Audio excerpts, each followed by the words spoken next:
Agora sim, está gravando.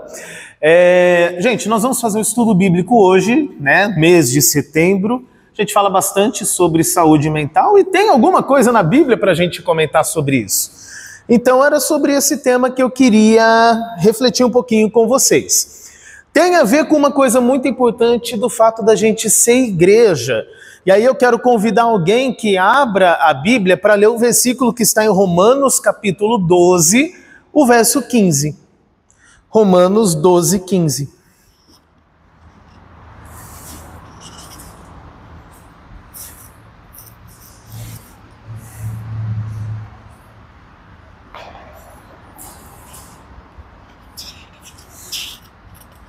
Alguém, por favor?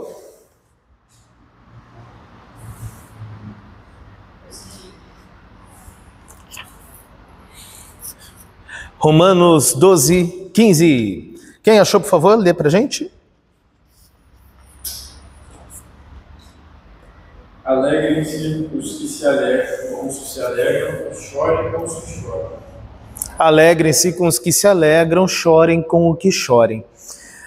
Meditando nisso, né, e essa é um direcionamento para nós como povo de Deus, isso tem a ver com acompanhar as pessoas ao longo das várias fases da vida e pensando especificamente na temática que esse mês de setembro nos traz, o chorar com os que choram também tem a ver com o tipo de cuidado que nós vamos ter com pessoas que passam diversos tipos de problema, o que inclui também, né, as questões que têm a ver com saúde mental, né? E especificamente a gente fala muito nesse mês sobre o que é depressão. E aí eu acho que vale a pena a gente olhar um pouquinho para esse tema. A Bíblia ela fala muito sobre isso. Ela não usa o nome depressão, porque isso é um diagnóstico mais recente, né? Que passa a ser usado. Você não vai assim encontrar o diagnóstico fulano estava com depressão. Mas você encontra na história da vida das pessoas algumas coisas que deixam bem claro que aquele negócio estava presente na vida deles, né? E aí a gente tem casos como o rei Saul, como o profeta Elias, como Jó, Jonas, né? E a gente vai ver vários exemplos na Bíblia de pessoas que estavam com questões desse tipo. E não estamos falando apenas de questão que tem um fundo espiritual, né? Depressão quase nunca é uma causa espiritual, tem mais a ver com certos momentos da vida. Então eu quero ler alguns versículos aqui com vocês, né? Salmo 119, 28, esse é Davi falando. A minha alma se consome de tristeza, fortalece-me segundo a tua palavra. Se você olhar Jeremias 8,18 está escrito assim: se eu pudesse consolar-me na minha tristeza, o meu coração desfalece dentro de mim.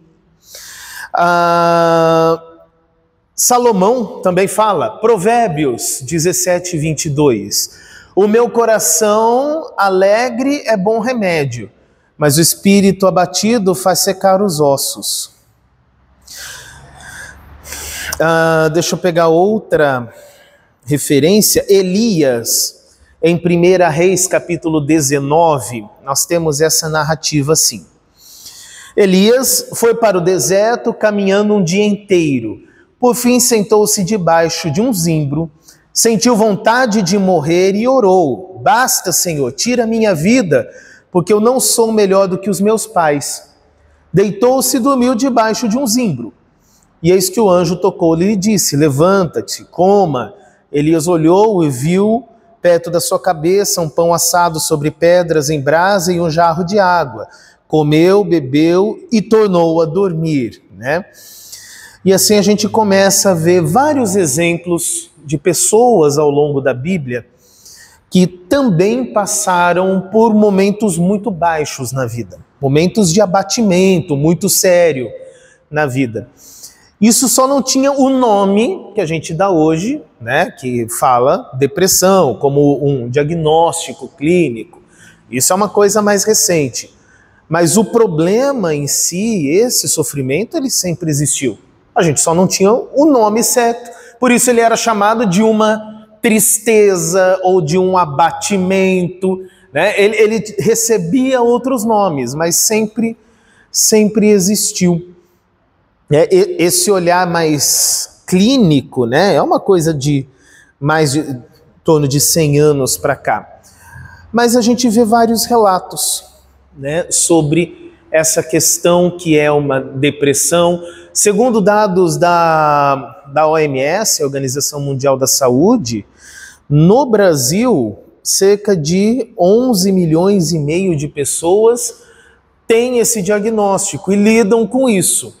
Então é claro que a gente pensando como igreja, né, não é difícil da gente imaginar que vai ter alguém no nosso meio, ou pode facilmente vir a ter alguém no nosso meio, ou na nossa família, que passa por esse tipo de problema, né? Não é uma coisa, uma raridade que, meu Deus, olha, o único caso que... Não, né? Isso acontece, né?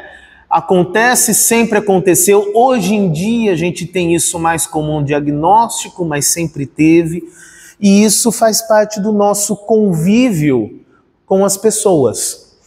E vale a pena, sendo igreja, que a gente olhe para essas questões.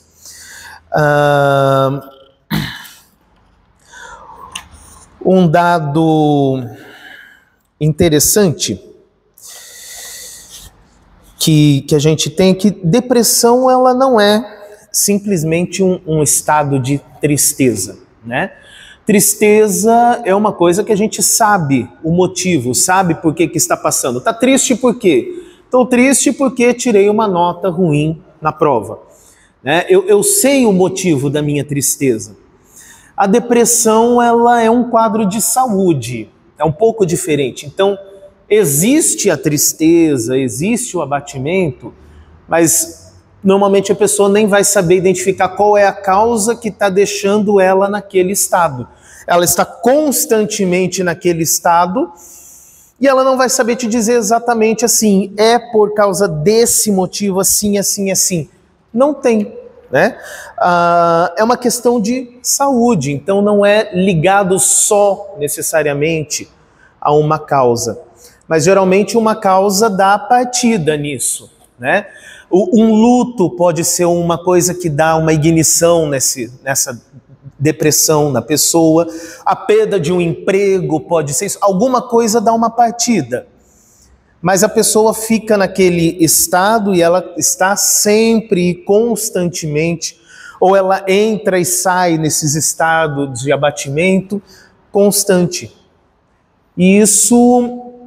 Infelizmente, e aí vale uma nota importante, a igreja errou muito no passado, é verdade, no modo geral, né?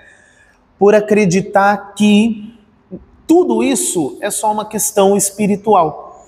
E falar, isso é falta de Jesus na sua vida, né? E falar, crente não tem essas coisas.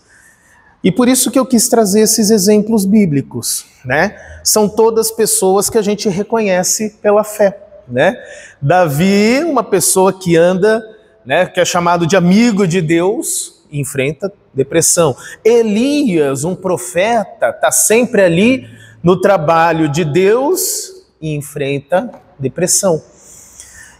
E, infelizmente, muita gente ainda acaba repetindo isso e acaba achando que toda questão que tem a ver com saúde mental é falta de Jesus, né?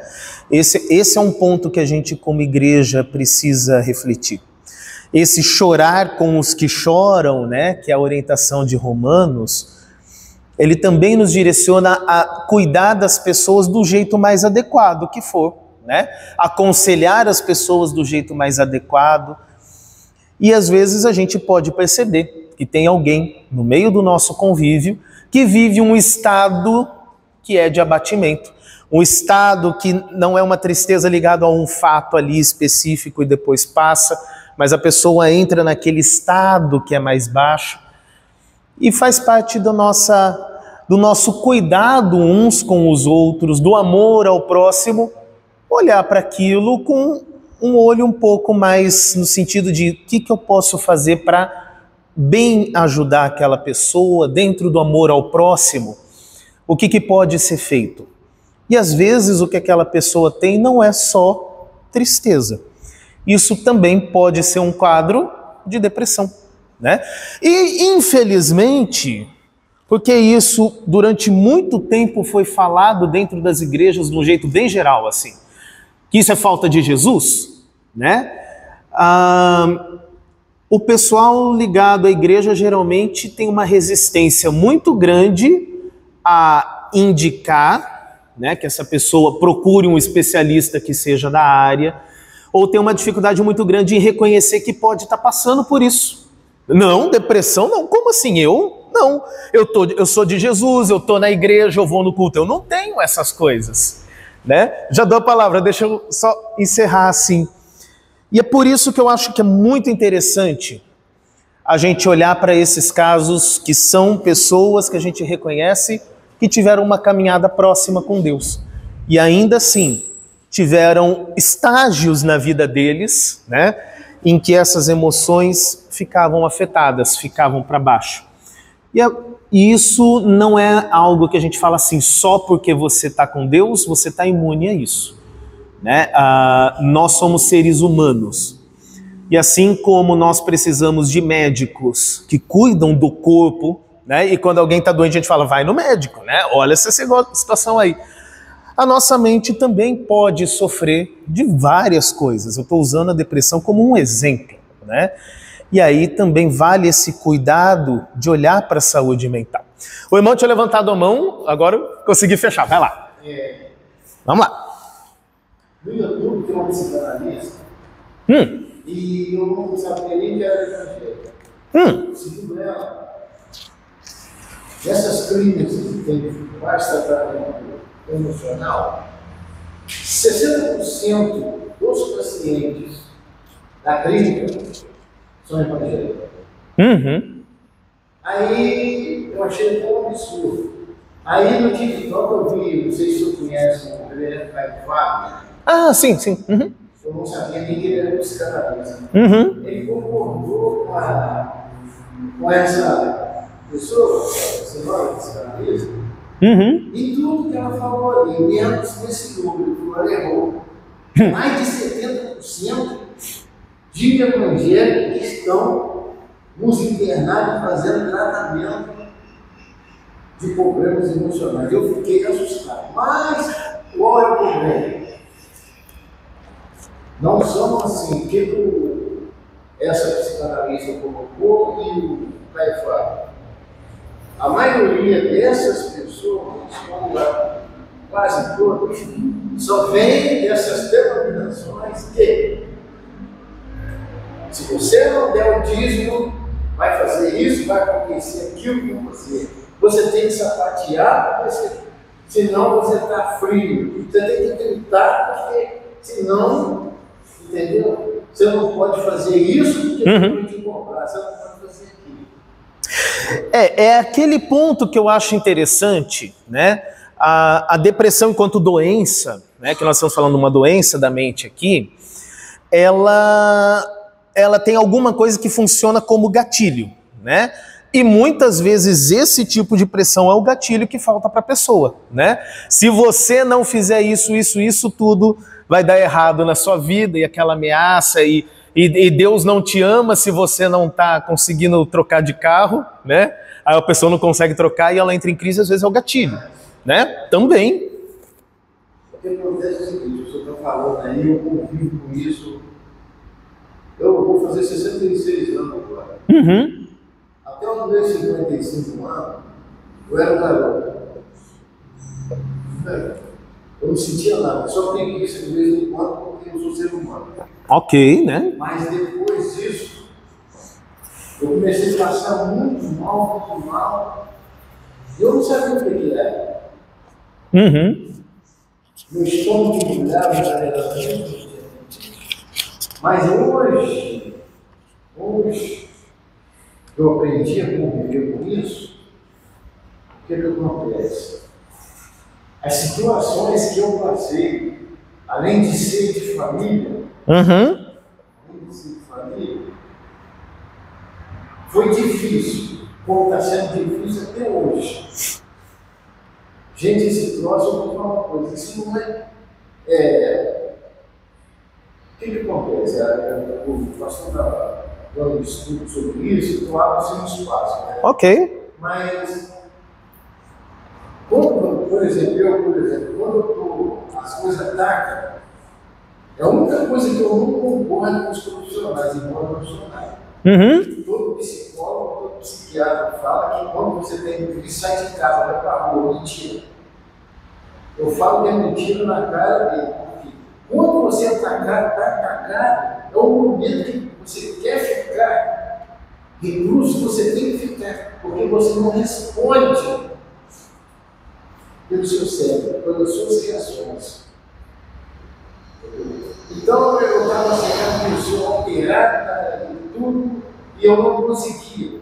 Uma determinada pessoa aqui passava o meu trabalhando de uma sociedade, felizmente ou infelizmente, eu não sei, ele passava me observando e começou a me cumprimentar. E quando foi um dia que virou para mim e falou assim: "Você tem algum problema emocional?" Eu falei: "Não." Aí ele começou a fazer amizade comigo. Eu fiz 3 anos de medicina, etc. Meu irmão é médico, minha filha está fazendo medicina. Aonde eu queria chegar? Eu trabalhava muito nesse campo. As suas reações, eu te vejo, parece que você tem, mas ele já sabia, né? Aí eu fui entender um problema. Na minha cabeça ignorante, porque aqui no sul do estado, no Rio de Janeiro, o que predomina é o mineirês. Sim. O que é o mineirês? 90% daqui de Barra de Ponta Redonda, etc., é mineiro. Se não for, é filho de mineiro, não sou. Então é uma raça de gente muito ignorante. Muito ignorante. Eu sou descendente da parte do meu pai, eu sou descendente de português. Da parte da minha mãe, eu sou descendente de inglês. Gente ignorantíssima. Então, agora eu falei com o psiquiatra quando eu fui. Esse problema, se a minha mãe tivesse aqui, já dava uma roça, uma vara aqui aos pontos, aí eu tenho problema. Então, esse é um ponto. Espaço. Aí, conversando com isso, eu fui descobrir uma tia minha que tem isso, ela está com 80 anos, ela tem isso desde 12 anos de idade. A ela não podia falar nada. Porque o pessoal, qualquer coisinha, uma coisa resolve. Eu sou desse tempo. E isso é uma das coisas que dificulta as pessoas a entenderem que é uma situação que precisa de atenção. Porque fala que é só preguiça, uma coisa resolve, ou então, dependendo da igreja, está com demônio, né? E é isso. Hoje, você, por exemplo, você tem que ficar recuado, porque uma coisa, por exemplo, tem pessoas que, uma vez eu estava sumido, o cara falou assim comigo, meu pai: "Você está sumido? Está doente?" Eu falei: "Não, está com os problemas do meio, e então agora eu vou passar isso aí." "Mas que problema?" Eu falei: "Problema de saúde." Aí ele me botando, estou com um problema aí, estou tendo ansiedade. Ansiedade todo mundo tem, eu sou ansioso. Quando eu quero uma coisa, então as pessoas, eles não sabem o que é ansiedade. Eu penso que a ansiedade é assim, por exemplo, né, eu comprei um objeto, vamos falar assim, né, hoje, através do site, você compra isso aqui. Então, eu comprei um objeto, vai chegar sábado. Então, se você não beijou aqui, sabe, você fica eufórico. Não é essa ansiedade. Você feriu o crucifixo, você frescou. Falta de equilíbrio. Se você comprou uma arroz, você sabe que vai chegar. Embora eu tenha esse problema.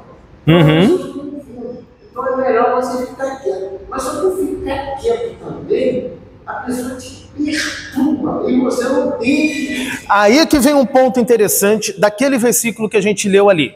Chorar com os que choram de forma alguma significa que a gente vai tratar as pessoas minimizando os problemas que ela tem, né? A pessoa está falando que ela está sofrendo com ansiedade e você vai falar que isso não é nada e falar assim, isso é frescura sua.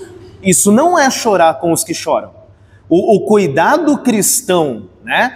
Chorar com os que choram é entender que a pessoa está passando por uma dor, não interessa se isso dói em você ou não, né? Você vai dar o amparo que aquela pessoa estiver precisando ali. Às vezes, ela precisa de um ombro mesmo para falar, para desabafar. Mas às vezes, o chorar com os que choram, o cuidado que a pessoa precisa, é você olhar e falar assim, talvez seja necessário e seja bom você procurar alguém da área da saúde mental, né? Talvez seja legal você conversar com alguém que possa fazer um acompanhamento, né? Isso é cuidado, isso também é chorar com os que choram, porque realmente tem ansiedade de comprei, estou esperando a compra chegar, isso é uma coisinha, mas tem uma coisa que é constante, que está lá dentro e que nunca para, e você não fala, é por esse motivo, não, é tudo, né? E isso é outra coisa.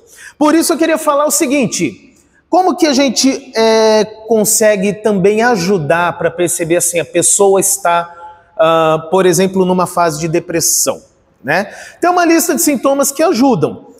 O estado de tristeza, ele vai existir, né? Às vezes junto das crises de choro e tudo mais, isso caracteriza a depressão. Mas também aquela apatia, que é a ausência de sentimento. A pessoa não está com a crise de choro, mas nunca está feliz. Ela está aquela coisa Wandinha Adams, né? O tempo todo, não tem emoção. Aquilo também é uma coisa que denuncia. A irritabilidade o tempo todo na pessoa também é um sintoma que ajuda a gente a identificar isso, né? O estado de angústia, que é constante, que é aquilo que falou, não é porque estou esperando o item chegar da Shopee, não, é tudo e o tempo todo a pessoa está sempre nessa angústia, isso também é uma característica. Falta de perspectiva para as coisas, o que suas metas a longo prazo a pessoa não tem, né? A pessoa não imagina nada de bom vindo para o futuro, falta de perspectiva nas coisas. E isso é um sinal que deve acender um alerta na gente, né? Essa questão da depressão, né? Um estado de tristeza, a gente, tá entendendo ali, aconteceu um negócio desagradável, a pessoa ficou triste e daqui a pouco isso passa e ela volta a ficar normal. Mas e quando a gente começa a perceber que a pessoa está dando esses sinais e já começa a se estender por um tempo e ela continua dando esses sinais? Uma boa forma cristã da gente entender isso é nós entendermos que sim, desde a queda no pecado, o corpo adoece, mas não é só o corpo, a mente também faz parte, né? E ela pode adoecer, né? A depressão é uma das coisas que podem acontecer. 300 milhões de neuroses uma pessoa pode ter. Nós estamos sujeitos a isso, né? E um bom cuidado cristão, né? É saber olhar para isso e olhar para a pessoa e falar assim, olha, nem todo problema que a pessoa está passando é espiritual. Às vezes pode ser, né? Mas nem todo problema é espiritual. E a gente vê na Bíblia exemplos de pessoas que estão sempre caminhando com Jesus e estão passando por fase de depressão. Então, por que o seu João, o seu vizinho, não pode estar? Né? Se Davi podia, por que o seu vizinho não pode? Né? E eu acho que esse é um alerta que vale bem interessante sobre cuidado cristão, sobre olhar as pessoas que estão à nossa volta. As questões de saúde mental, elas existem. Não é necessariamente falta de Jesus, não é necessariamente demônios, às vezes é realmente a pessoa precisa de um acompanhamento, né? Às vezes a gente sabe que muita coisa de depressão é uma questão química, a pessoa precisa tomar um remédio realmente ali, porque falta algo na química dela, né? E aí não é a gente que vai fazer esse diagnóstico, mas vale a pena a gente encorajar essas pessoas dentro do amor cristão, encorajá-los para que eles procurem a ajuda de quem é adequado da área, de quem entende disso, né?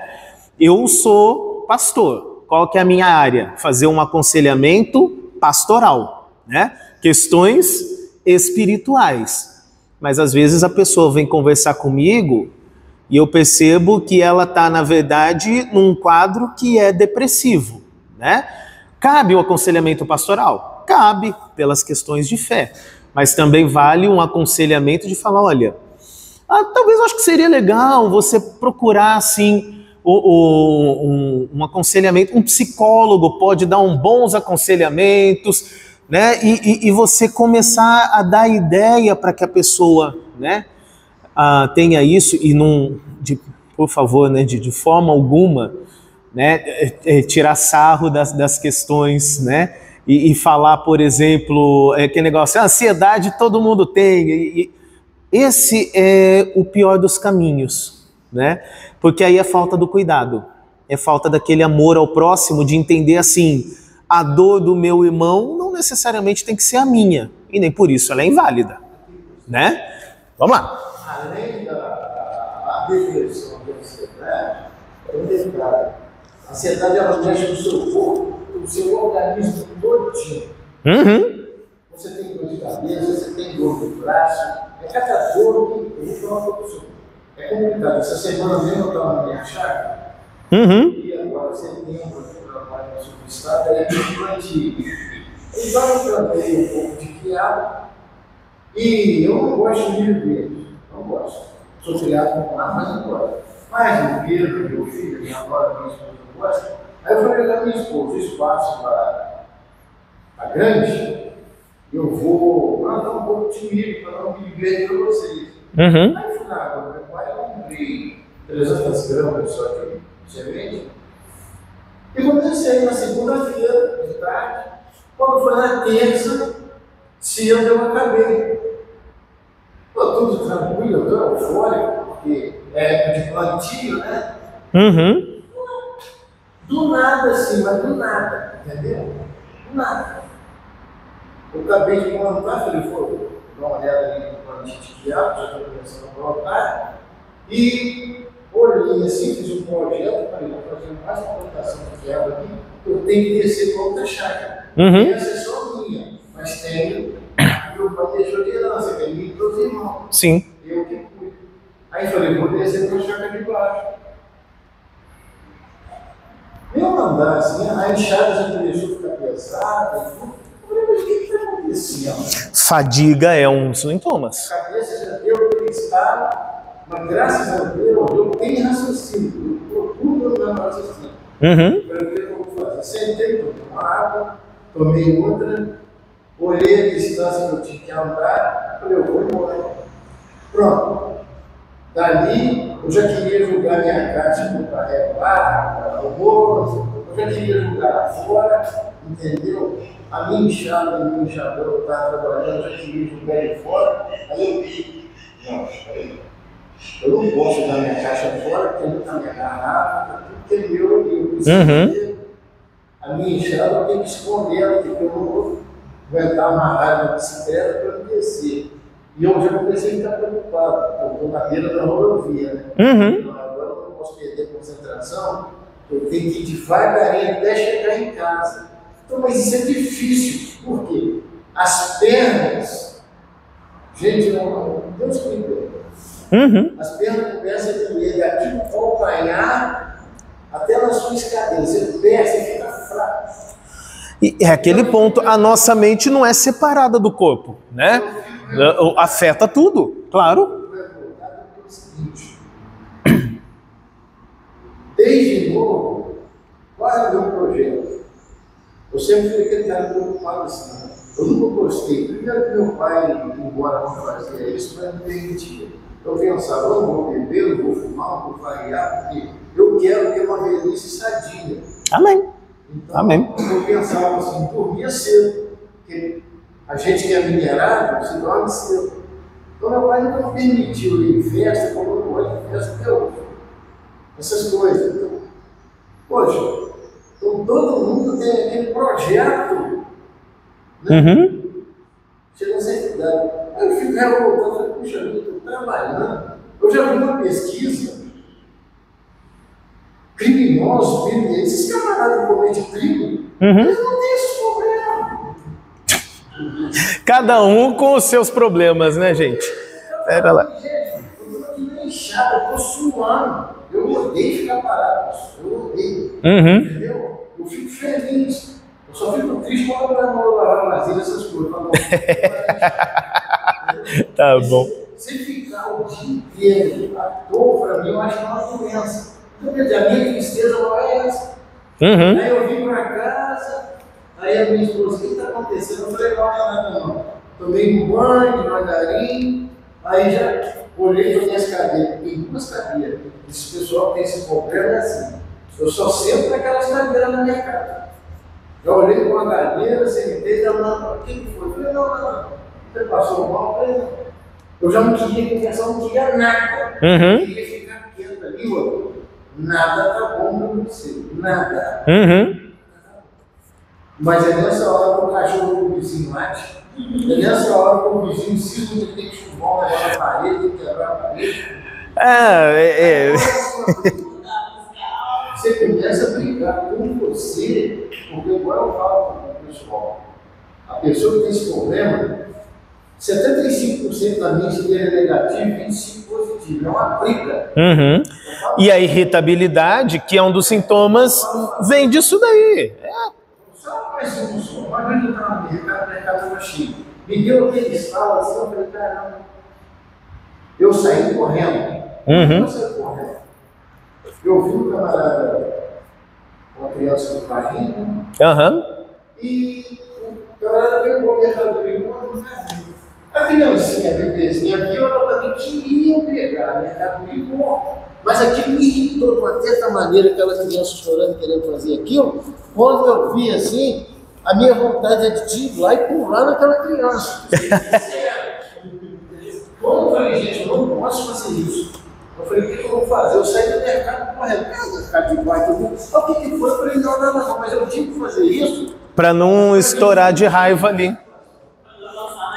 Tá, Joia. Deixa eu passar a palavra aqui para o Thalisson, que ele tinha pedido. Sim. E às vezes a gente precisa de orientação externa para lidar com isso. Thalisson, vai lá.